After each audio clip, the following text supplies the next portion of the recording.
you. Step back a little bit so she can see as well. Let me have a seat. What can I say? I know what I can say.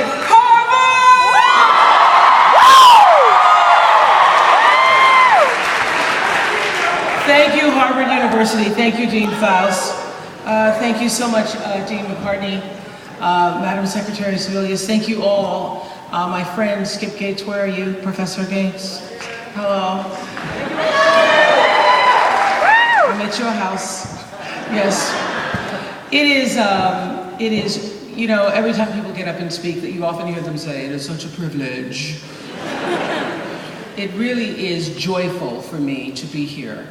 I don't go out a lot, and I only show up when I think that I can be of service, and that service can be of value. I am here because I believe that every human being who comes to the planet comes with the inherent and divine right to be himself and herself.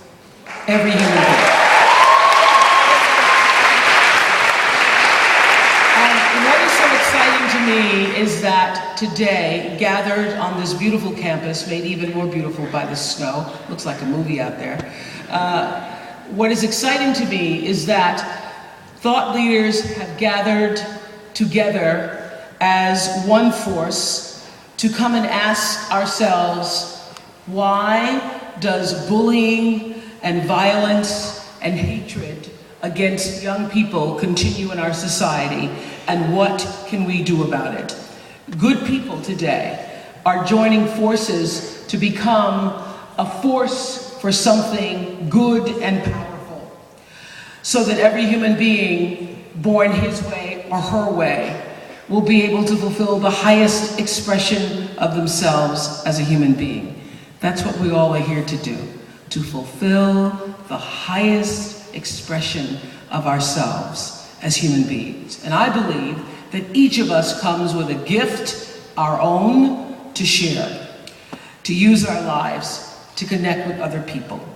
I've talked to tens of thousands, exactly 4,350 to be exact, interviews with people from all walks of life and circumstances and all manners of difficulties. And in the 25 years of interviewing on the Oprah show and the 10 years of interviewing before that, I can tell you that every single person I've ever talked to, whether they were victims of violence or the person who committed the violence, whether they were celebrities or whether they were going through difficult times in their life, when I finished the interview, almost to a person, at some point, one would lean into me and say, was that okay? Was that okay? Was I all right? Even Beyonce and all her Beyonce-ness. At the end of a performance where she was as Beyonce as you could get, leaned in and said, was that okay? And what I learned in all those thousands of interviews is that there's a common denominator in the human experience that we all share. We all want to know that what we do and what we say and who we are matters. We want to be validated. Every single person, in every single confrontation, every single encounter that you have, whether it's with the guy at the supermarket or in the toll booth or your boss or your children, every argument is really about, do you see me? Do you see me? Does what I say mean anything to you? Do I matter to you? I was recently with the great Gloria Steinem, another world changer, who said that sometimes the only way you can get attention to a problem is to freak people out. Break the form. Break the form, she said. You have to stop playing the game in order to change the content. Lady Gaga.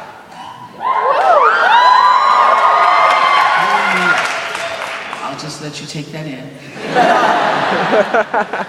Lady Gaga, right there, with her music, with her message, and her own story, is breaking the form and she is changing consciousness.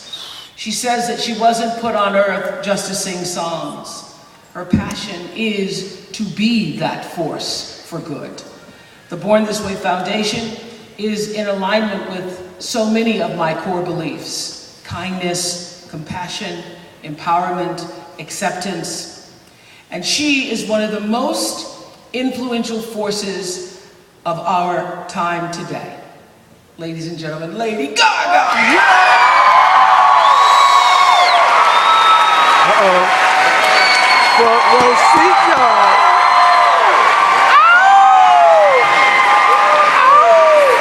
Let me go ahead and catch that emotion. Catch it on camera, Lady Gaga and Oprah. Bam! In your face.